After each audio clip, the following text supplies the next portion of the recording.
নমস্কার, আমি সাথী। বেশ কিছুদিন আগে মায়াপুর ঘুরতে গিয়েছিলাম।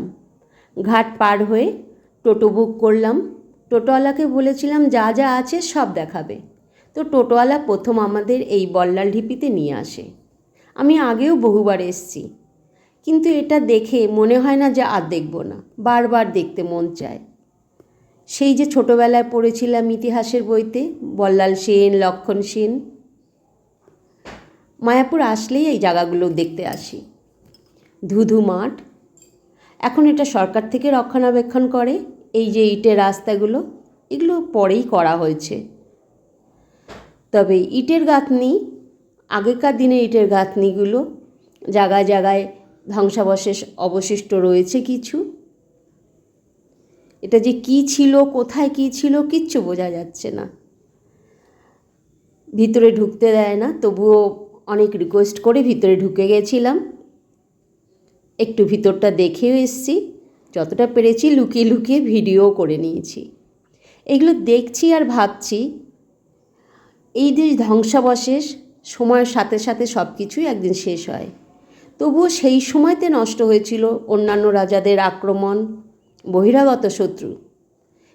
তার চেয়েও বড় কথা, নিজেদের ভিতরেই যে শত্রুতা থাকে, গৃহযুদ্ধ, ভাই ভাই যুদ্ধ, সম্পত্তি রেষারেষি, ক্ষমতা, পাওয়ার, লোভ, লালসা, হিংসা, নীচতা, চারিত্রিক দোষ একটা মানুষকে শেষ করে দেয়, রাজত্ব শেষ করে দেয়।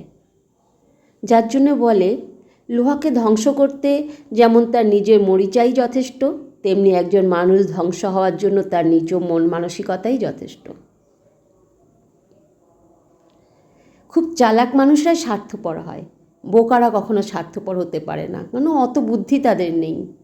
এই বুদ্ধি কম মানুষেরা সৎ, সহজ সরল হয়। তবে সব সৎ, সহজ সরল মানুষেরা কি বোকা তা কিন্তু নয়। এই বেশি চালাক মানুষগুলোর চালাকিতেই আজকে দুনিয়া শেষ হয়ে যাচ্ছে। হিংসা, দেশ এখনও আছে, এখনও আছে। আমি একা ভালো হব, আর কারোকে ভালো হতে দেব না। অযথা একজনকে দোষ দিয়ে, দোষারোপ করে লোকের চোখে খারাপ করে রেখে দেব। তাকে কখনো বাঁচতে দেব না, উঠতে দেব না। তার নিজের অধিকার থেকে তাকে বঞ্চিত করব। তার নিজের বাড়িতেই তাকে আমরা ডমিনেটেড করব। এ তো ঘরে ঘরে থাকে। যে আপনাকে ভালোবাসে না, তাকে যতই যুক্তি দেন, সে কখনোই আপনার সত্যিটা বিশ্বাস করবে না। আপনি যত নিখুঁতই হন না কেন, তার চোখে আপনি সবসময় ভুল। তাই কখনো কখনো নীরবতাই সবচেয়ে শক্তিশালী উত্তর, যা আজ এই ধ্বংসাবশেষ হিসাবে পড়ে আছে। যেখানে শব্দের দরকার হয় না, অনুভূতির ওজনই যথেষ্ট। নীরবতাই অনেক সময় সবচেয়ে বড় প্রতিক্রিয়া।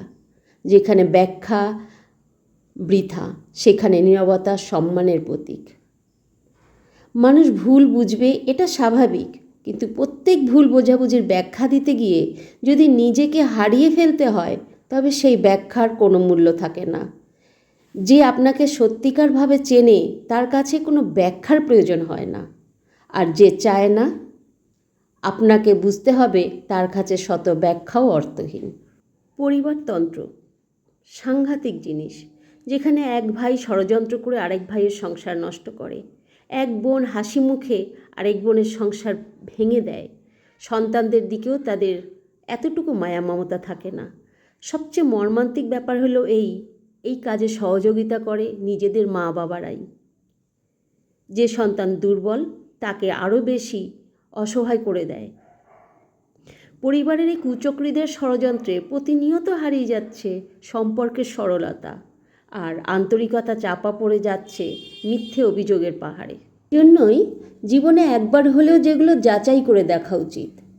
একা হয়ে দেখো, দরিদ্র হয়ে দেখো, কষ্ট পেয়ে দেখো, ভুল করে দেখো, সফল হয়ে দেখো। কিছু না বলে দেখো তো কে বুঝতে পারে তোমাকে। না চেয়ে দেখো কে তোমাকে কিছু দেয়। আর দূরে গিয়ে দেখো কারা তোমাকে অপেক্ষা করে, কারা তোমার জন্য অপেক্ষা করবে। কেউ না, কেউ তোমাকে মনে করবে না, কেউ তোমার নীরবতা বুঝবে না। যখন দরিদ্র হবে কেউ পাশে থাকবে না।